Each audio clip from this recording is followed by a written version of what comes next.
There has been a structural change in the market in the sense that the buy-to-let market has significantly fallen off, and that's not so much a result of Brexit as the tax changes, and the stamp duty changes that the government introduced a couple of years ago. I think Brexit has had a further dampening effect by bringing in a degree of uncertainty, but that change has to some extent worked its way through the market. The market is now not dependent on those buy-to-let investors that were previously propping it up, and so I think that as that structural change has worked its way through, the introduction of a degree of certainty with a Brexit deal is likely to result in a gentle recovery. Are we good at adapting to these changes in the marketplace? The market will do what it wants. I don't think it's a question of what we are good at or what we're not good at. I think one of the things the economists and governments always struggle with is managing the market, because it has a mind of its own. If it didn't, we wouldn't have financial crashes. So are we good at it? I think we're probably getting better at it, but I might reverse that when we have an extra session. I'm just thinking back to the sort of high street argument at the moment. We're saying, oh, the high street's dead, all the rest of it. I've thought for some time, actually, I'm not sure the high street's dead, but the high street's changed.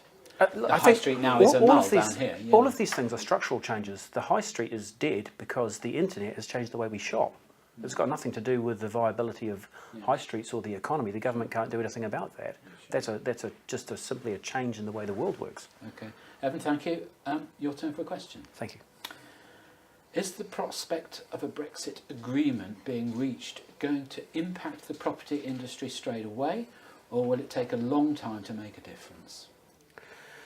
I think the certainty associated with a Brexit deal will have a positive impact on the property market.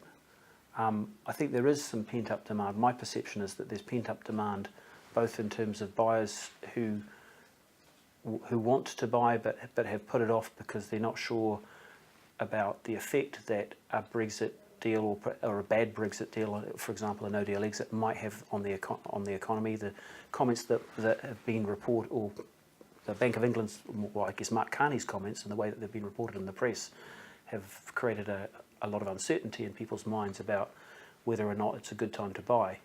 But I think my view would be that we are likely to see that market return. I think we'll also see confidence return in terms of the market for development sites, in terms of the commercial market. That market had certainly fallen off to a large degree in London.